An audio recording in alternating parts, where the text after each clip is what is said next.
New ইয়র্কের ঘটনাটি অনাকাঙ্ক্ষিত নাকি দূতাবাস কর্মকর্তাদের প্রি-প্ল্যান্ড? উঠে এসেছে ভয়ঙ্কর তথ্য। জানা যায়, প্রথমে দূতাবাস থেকে বিএনপি জামায়াতের নেতাকর্মীদের জানানো হয় ৮ নম্বর টার্মিনাল দিয়ে বের হবেন প্রধান উপদেষ্টার সফরসঙ্গী। ফলে তারা আগে থেকেই ৮ নম্বর টার্মিনালে অপেক্ষারত ছিলেন অতিথিদের ওয়েলকাম জানাতে। কিন্তু বিমান ল্যান্ড করার কিছুক্ষণ পর দূতাবাস থেকে তাদেরকে জানানো হয়, আপনারা চলে যান। প্রধান উপদেষ্টার সফরসঙ্গী সবাই ওনার সঙ্গে ভিভিআইপি গেট দিয়ে এক্সিট করবেন। এই তথ্য শুনে বিএনপি জামায়াত নেতাকর্মী বাসায় বেক করতে থাকেন। এর মধ্যে ডিসিশন হয় রাজনৈতিক দলের নেতৃবৃন্দ প্লাস প্রধান উপদেষ্টার সিনিয়র সহকারী প্রেস সচিব ফয়েজ আহমেদ ও সহকারী প্রেস সচিব তিথিসহ ৪ নম্বর টার্মিনাল দিয়ে বের হবেন। কেন এই সিদ্ধান্ত? এটা রহস্যজনক। যদিও সরকারের পক্ষ থেকে বলা হয়েছে প্রফেসর ইউনুস ট্রাই করেছেন তাদেরকে সঙ্গে নিয়ে বের হতে, বাট ভিসা জটিলতায় তাদেরকে সঙ্গে যেতে দেওয়া হয় নাই।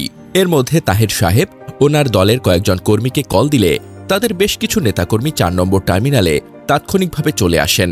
মির্জা ফখরুল, আবদুল্লাহ তাহের, আখতার ও তাসনিম যারা যখন টার্মিনাল ৪ দিয়ে এক্সিট করছেন, তখন জামায়াত শিবিরের নেতাকর্মীরা বাইরে থেকে ওয়েলকাম জানান তাদেরকে।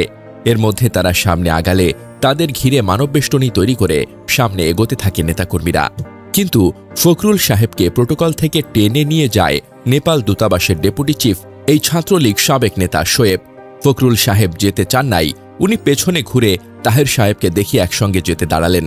কিন্তু শোয়েবের সঙ্গে নিউ ইয়র্ক দূতাবাসের আরও ২ জন কর্মকর্তা তাকে টেনে গেট থেকে বের করে ফেলে। আচমকা পরিস্থিতির শিকার ফখরুল সাহেব সামনে পা বাড়ালে আখতার ও যারা তাকে অনুসরণ করে হাঁটেন। এদিকে পেছনে জামায়াত শিবির নেতাকর্মীরা মানববেষ্টনী তৈরি করে তাহেরকে মাঝখানে রেখে তাহের ভাই স্লোগান দিতে দিতে আস্তে আস্তে সামনে এগোতে থাকে।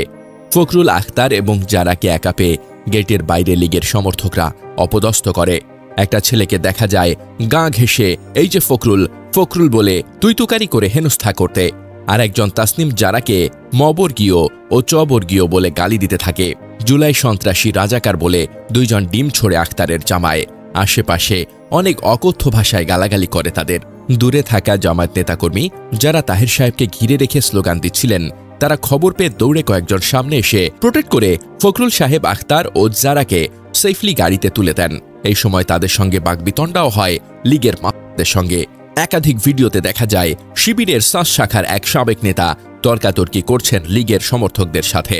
ছাত্রলীগের সাবেক নেতা শোয়েব আবদুল্লাহ নেপাল দূতাবাসের কর্মকর্তা হয়ে কিভাবে নিউ ইয়র্কে অবস্থান করছেন এবং প্রধান উপদেষ্টার সফরে বিমানবন্দরে এক্সিট প্রোটোকলে কোঅর্ডিনেশনের দায়িত্বে ছিলেন। এক্সিটের সিদ্ধান্ত পরিবর্তন করে যখন ৮ নম্বর টার্মিনাল থেকে ৪ নম্বর টার্মিনাল দিয়ে বের করা হলো অতিথিদের, সেই তথ্য লিক কিভাবে ইমিডিয়েটলি পেয়ে গেল, যেখানে বিএনপি জামায়াতকে জানানোই হলো না। তার মানে এই সব কিছু শোয়েবের মতো শাল আরও যেসব লীগের ল্যাসপেন্সার ঘাপটি মেরে বসে আছেন দূতাবাসে, তাদের পরিকল্পনা মাফিক হয়েছে। সাবেক লীগ নেতা শোয়েব আবদুল্লাহ আগে থেকে ইনফর্ম করে রেখেছে লীগের মানদের, তাই নয় কি? এবং ফখরুল সাহেব, আখতার ও তাসনিম জারাকে জামায়াতের নেতাকর্মীদের ভিড় থেকে আলাদা করে দ্রুততম সময়ে কেন টেনে নিয়ে গেটের বাইরে আওয়ামী লীগের হাতে তুলে দিল? প্রশাসনের সবখানে এখনও লীগের লাসপেন্সার বহাল তবিয়তে আছেন।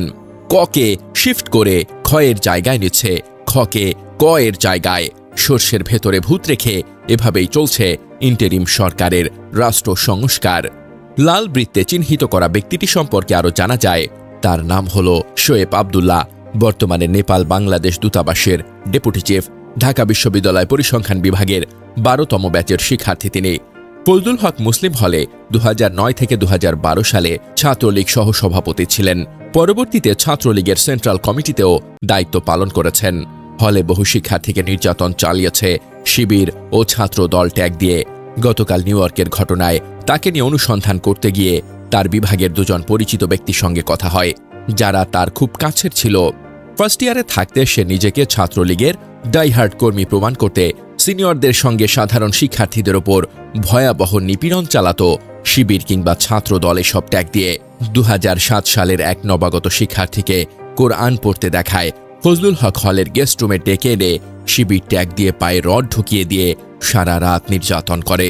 ৫ আগস্ট হাসিনার পতন ঘটলে তার ফেসবুক প্রোফাইল থেকে সব অ্যাক্টিভিটিস মুছে ফেলেন। এরপর তার আইডিও ডিঅ্যাক্টিভেট করে ফেলেন। ২০২৫ সালের ফেব্রুয়ারিতে ইন্টারিম সরকার তাকে নিউ ইয়র্ক থেকে শিফট করায় নেপাল দূতাবাসে। বর্তমানে সে কাগজে কলমে নেপাল বাংলাদেশ মিশনের ডেপুটি চিফ। কিন্তু অবস্থান করছে নিউ ইয়র্কে। রাষ্ট্রদূতকে দিয়ে অর্ডার ক্যান্সেল করে নিউ ইয়র্কে থেকে যেতে ট্রাই করেছেন। নিউ ইয়র্ক মিশন থেকে তাকে শিফট করানো হলেও তার কানেকশন থেকে যায়। রাষ্ট্রদূত সালাউদ্দিন নোমান তাকে নিউ ইয়র্কে নিয়ে এসে প্রধান উপদেষ্টার এই গুরুত্বপূর্ণ সফরে রাজনৈতিক নেতাদের প্রোটোকলে কোঅর্ডিনেশনের দায়িত্বে রাখেন।